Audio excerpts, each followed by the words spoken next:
Thank you.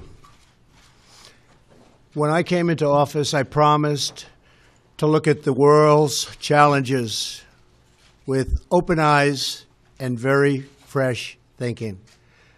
We cannot solve our problems by making the same failed assumptions and repeating the same failed strategies of the past. Old challenges demand new approaches. My announcement today marks the beginning of a new approach to conflict between Israel and the Palestinians. In 1995, Congress adopted the Jerusalem Embassy Act, urging the federal government to relocate the American embassy to Jerusalem and to recognize that that city, and so importantly, is Israel's capital. This act passed Congress by an overwhelming bipartisan majority and was reaffirmed by a unanimous vote of the Senate only 6 months ago. Yet for over 20 years, every previous American president has exercised the law's waiver, refusing to move the U.S. Embassy to Jerusalem or to recognize Jerusalem as Israel's capital city. Presidents issued these waivers under the belief that delaying the recognition of Jerusalem would advance the cause of peace. Some say they lacked courage, but they made their best judgments based on facts as they understood them at the time. Nevertheless, the record is in. After more than 2 decades of waivers, we are no closer to a lasting peace agreement between Israel and the Palestinians. It would be folly to assume that repeating the exact same formula would now produce a different or better result. Therefore, I have determined that it is time to officially recognize Jerusalem as the capital of Israel. While previous presidents have made this a major campaign promise, they failed to deliver. Today, I am delivering. I've judged this course of action to be in the best interests of the United States of America and the pursuit of peace between Israel and the Palestinians. This is a long overdue step to advance the peace process and to work towards a lasting agreement. Israel is a sovereign nation with the right, like every other sovereign nation, to determine its own capital. Acknowledging this is a fact is a necessary condition for achieving peace. It was 70 years ago that the United States, under President Truman, recognized the State of Israel. Ever since then, Israel has made its capital in the city of Jerusalem, the capital the Jewish people established in ancient times. Today, Jerusalem is the seat of the modern Israeli government.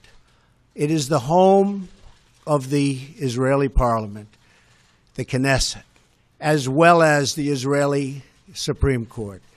It is the location of the official residence of the Prime Minister and the President. It is the headquarters of many government ministries.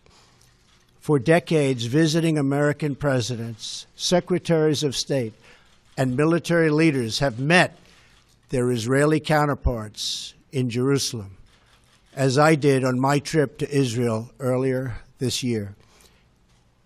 Jerusalem is not just the heart of 3 great religions, but it is now also the heart of one of the most successful democracies in the world. Over the past 7 decades, the Israeli people have built a country where Jews, Muslims, and Christians, and people of all faiths are free to live and worship according to their conscience and according to their beliefs. Jerusalem is today and must remain a place where Jews pray at the Western Wall, where Christians walk the Stations of the Cross, and where Muslims worship at Al-Aqsa Mosque. However, through all of these years, presidents representing the United States have declined to officially recognize Jerusalem as Israel's capital. In fact, we have declined to acknowledge any Israeli capital at all. But today we finally acknowledge the obvious, that Jerusalem is Israel's capital. This is nothing more or less than a recognition of reality. It is also the right thing to do. It's something that has to be done. That is why, consistent with the Jerusalem Embassy Act, I am also directing the State Department to begin preparation to move the American Embassy from Tel Aviv to Jerusalem. This will immediately begin the process of hiring architects, engineers, and planners so that a new embassy, when completed, will be a magnificent tribute to peace. In making these announcements, I also want to make one point very clear. This decision is not intended in any way to reflect a departure from our strong commitment to facilitate a lasting peace agreement. We want an agreement that is a great deal for the Israelis and a great deal for the Palestinians. We are not taking a position of any final status issues, including the specific boundaries of the Israeli sovereignty in Jerusalem or the resolution of contested borders. Those questions are up to the parties involved. The United States remains deeply committed to helping facilitate a peace agreement that is acceptable to both sides. I intend to do everything in my power to help forge such an agreement. Without question, Jerusalem is one of the most sensitive issues in those talks.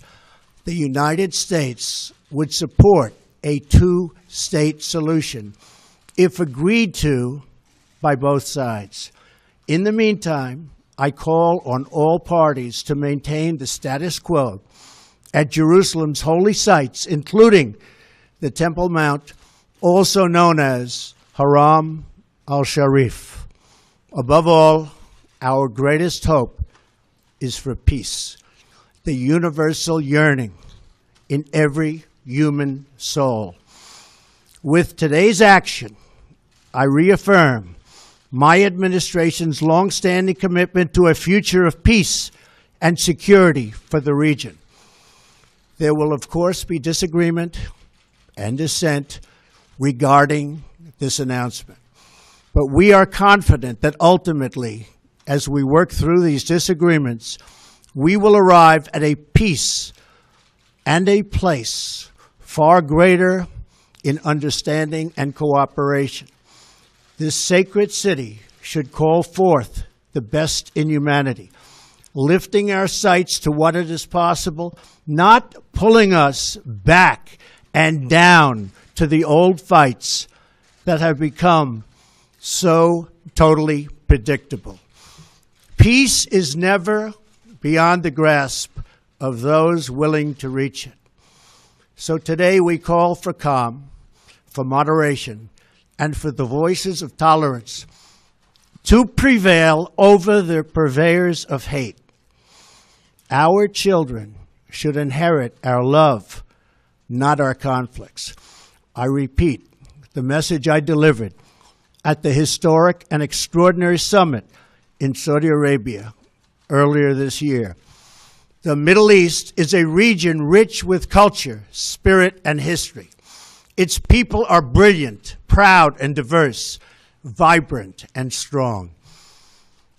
But the incredible future awaiting this region is held at bay by bloodshed, ignorance, and terror.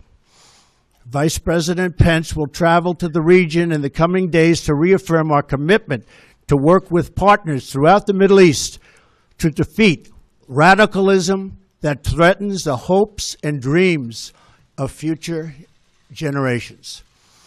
It is time for the many who desire peace to expel the extremists from their midst.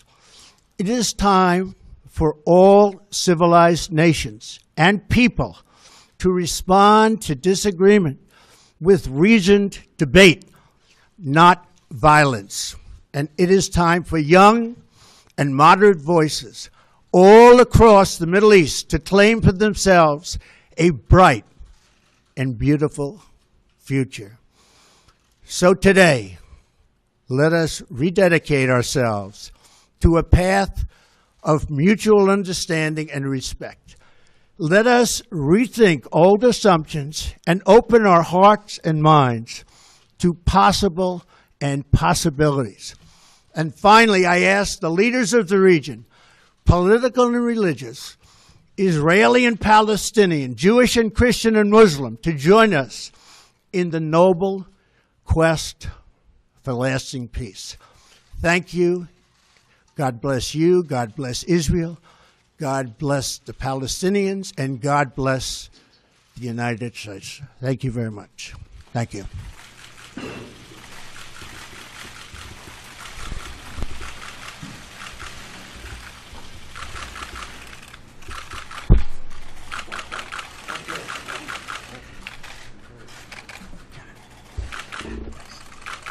Thank you.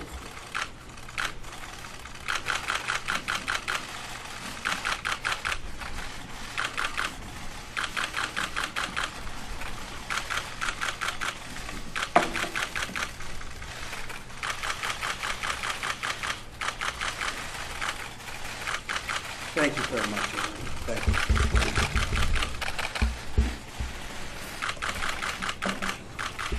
Thank you. Thank you very much.